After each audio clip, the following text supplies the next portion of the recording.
Hello, good morning. कैसे हैं आप सभी। आज हमारा जो टॉपिक चल रहा था स्वास्थ्य एवं रोग में कुछ डिजीज के बारे में बातें की थी हमने। कुछ रोगों के बारे में बातें कर रहे थे कि संक्रामक रोग और असंक्रामक रोगों के बारे में। तो आज हम कुछ रोग हैं आपके लिए, कुछ रोगों के बारे में जानकारी देंगे हम। जैसे हेडिंग है हमारा कुछ प्रमुख रोगों का विवरण।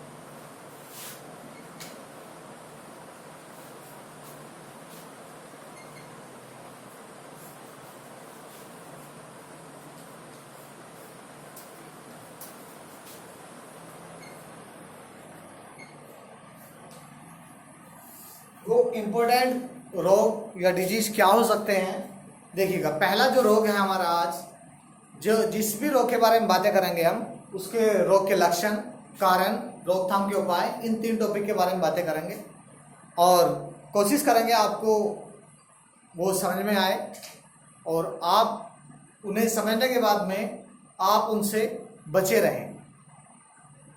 तो आज का जो डिजीज है हमारा वो है, आप सभी जानते हैं, मलेरिया। क्या है? मलेरिया। यानी कि मलेरिया रोग है, आपने सुना होगा, बुखार आ जाता है, मलेरिया फीवर हो जाता है। तो किसके कारण होता है, कब होता है, क्या लक्षण होते हैं इसके, इन सभी टॉपिक्स को क्लियर करेंगे। जैसे कि यदि हम मलेरिया की बात करें,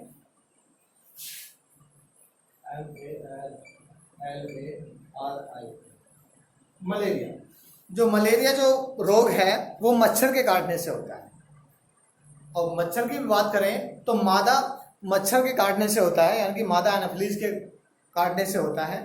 और एनाफिलीज में भी यदि इस रोग की बात करें तो यह एक प्लाज्मोडियम नामक प्रोटोजोआ से फैलता है।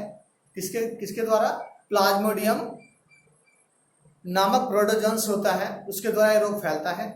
जिसकी कुछ जातियां हैं, जैसे पहली जो है वह प्लाज्मोडियम वाइवैक्स।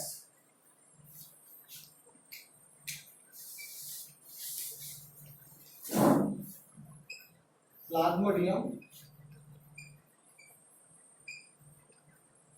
वाइवैक्स, यानी कि जो पहली जो प्रजाति है वो कौन सी है? प्लाज्मोडियम वाइवैक्स है।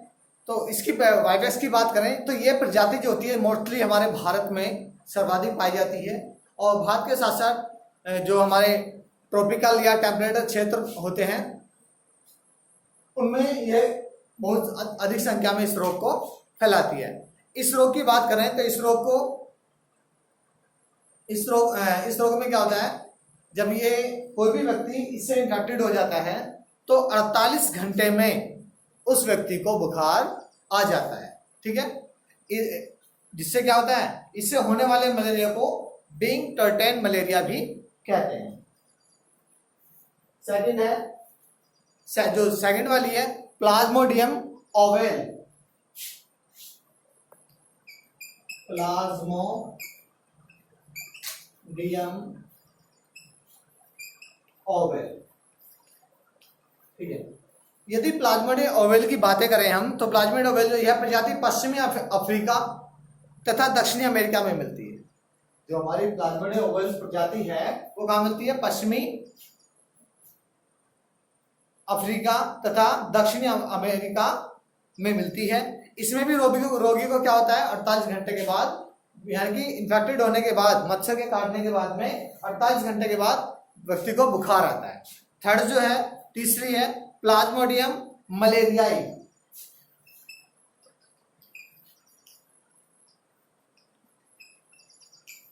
प्लाज्मोडियम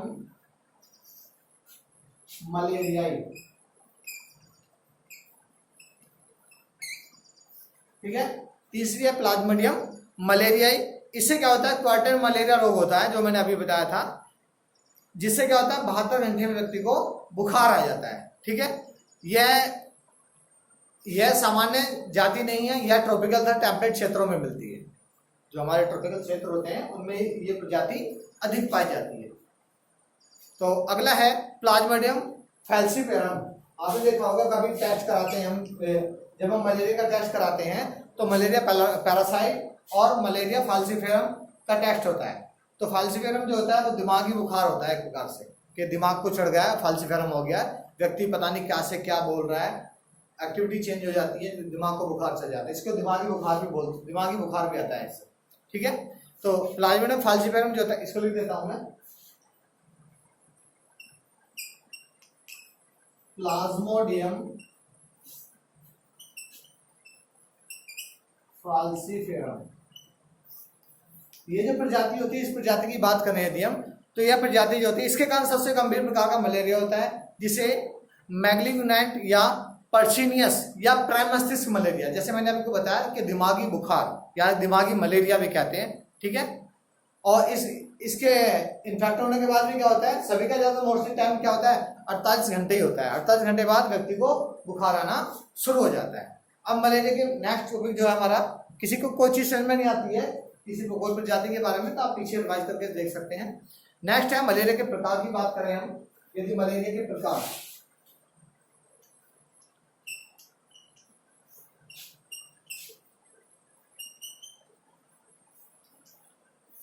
मलेरिया के प्रकार की बात करें हम, तो मलेरिया के प्रकार में पहला जो प्रकार होता है, पहले प्रकार में प्रतिदिन बुखार आता है, यानी कि डेली व्यक्ति को क्या होता है, व्यक्ति को डेली बुखार आता है। इसको कॉन्टैक्ट मलेरिया कहते हैं, जिससे 2 या 2 से अधिक प्रजातियों का संक्रमण होता है। इसमें क्या होता है, 1 या 2 से अधिक प्रजातियों का संक्रमण होता है, यानी कि इनमें से 1 या 2 प्रजातियों का संक्रमण होता है व्यक्ति को। दूसरा है कि दूसरे प्रकार में क्या होता है, 48 घंटे बाद बुखार आता है। इससे इसको क्या कहते हैं, मैलिग्नेंट टाइटेन मलेरिया कहते हैं। यह बहुत ही घातक होता है। तीसरा है, इसमें मलेरिया क्वार्टर मलेरिया होता है। क्वार्टर मलेरिया बुखार क्या होता है, 72 घंटे बाद, बताया था मैंने अभी इसमें क्वार्टर मलेरिया, इसमें थर्ड वाले में, जो थर्ड वाला है प्लाज्मोडियम मलेरिया, इसमें 72 घंटे बाद बुखार आता है। तो क्वार्टर मलेरिया में क्या होता है, 72 घंटे बाद बुखार आता है, प्रत्येक चौथे दिन बाद आता है, यानी कि 3 से 8 दिन बाद फिर बुखार आ जाता है। हमने तो मेडिसिन ली और हमें लगा कि हम ठीक हो गए, 1 दिन की ट्रीटमेंट में, और व्यक्ति के 3 दिन बाद फिर मलेरिया के लक्षण दिखाई देने शुरू हो जाते हैं।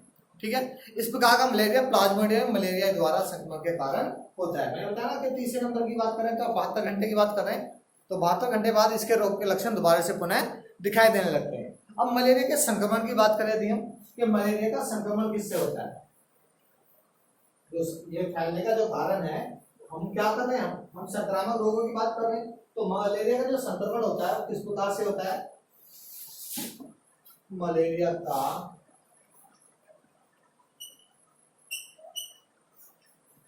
संक्रमण, ठीक है, इन्फेक्शन ऑफ मलेरिया, यानी कि मलेरिया का संक्रमण किस प्रकार होता है। आपको मोस्टली मैंने आपको बताया अभी कि जो मादा मच्छर होता है, मादा मच्छर के प्लाज्मोडियम वाइवेक्स जो होता है, मादा मच्छर के काटने से ही मलेरिया बुखार होता है। नर मच्छर नहीं काटता है, मादा मच्छर ही काटता है। आप सब कहने लगे मच्छर कौन सा काटता है, तो नर या मादा, तो आपको बताना मादा यानी कि फीमेल।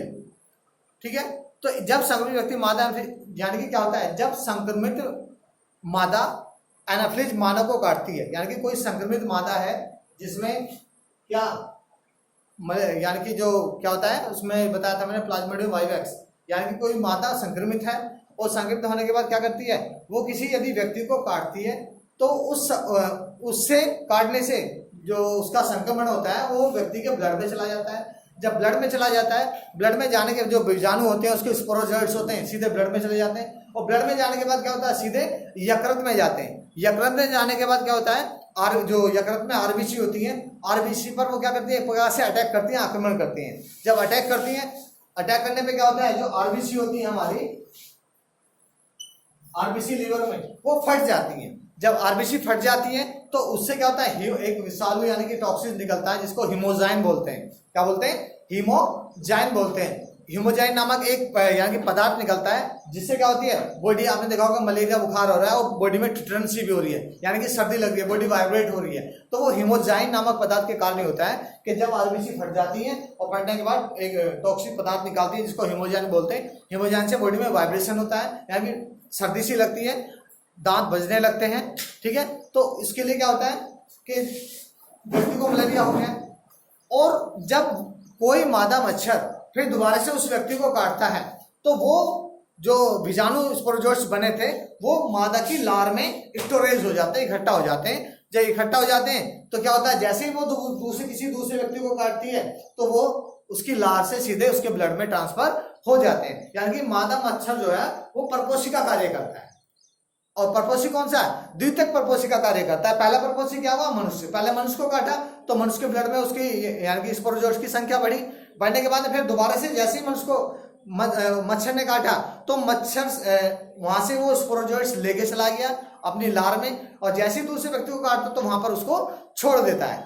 जैसे ही वहां को छोड़ दो तो वो व्यक्ति भी, सामने वाला जिसको काटा है, वो भी इन्फेक्टेड हो जाता है इस संक्रमण से। तो पहला जो पोषक हुआ उसका मादा यानी कि मलेरिया का, वो कौन हुआ?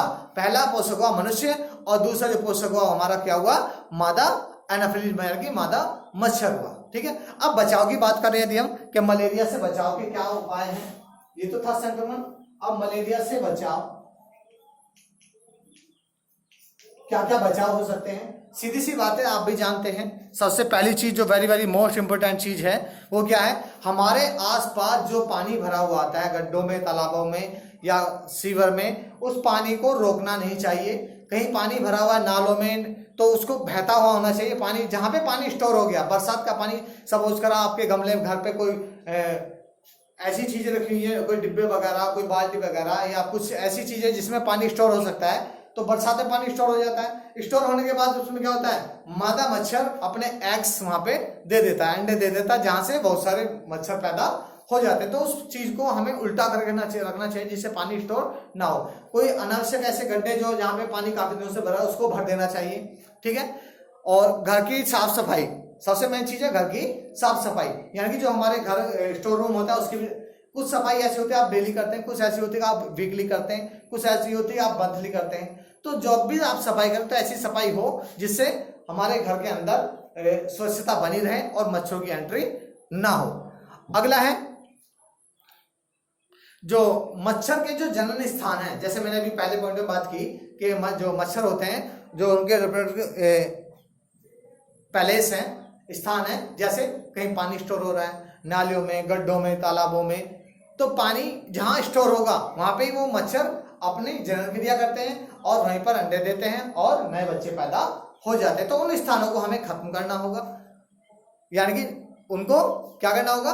खत्म करना होगा। दूसरा, जो मच्छर मारने के लिए दवाई होती है जैसे DDT, BSC आदि का प्रयोग किया जाता है, उनको हमें कराना चाहिए। और सबसे मेन चीज क्या होती है हमारी, कि हमारे घर की सफाई होती है। यदि हमारा घर साफ होगा, पानी स्टोर नहीं होगा कहीं पर, तो मच्छर पैदा होने के चांसेस बहुत ही कम होते हैं। तो ये थी हमारी आज की वीडियो मलेरिया के बारे में। मलेरिया सीधी सी बात है, 3 बातें आपको दिखनी है, किसके कारण हो रहा है, क्या लक्षण आ रहे हैं और बचाव क्या है, नियंत्रण के उपाय क्या है। ये 4 पॉइंट्स आपको पता है तो आप किसी भी डिजीज के बारे में बता सकते हैं। ठीक है, मैं इसकी PDF आपको सेंड कर दूंगा, आप उसमें से कॉपी कर लेना इसके बारे में, और जो मैंने पॉइंट्स बताए हैं आपको उन्हीं के बारे में आपको लिखना है। Okay, thanks for watching this videos.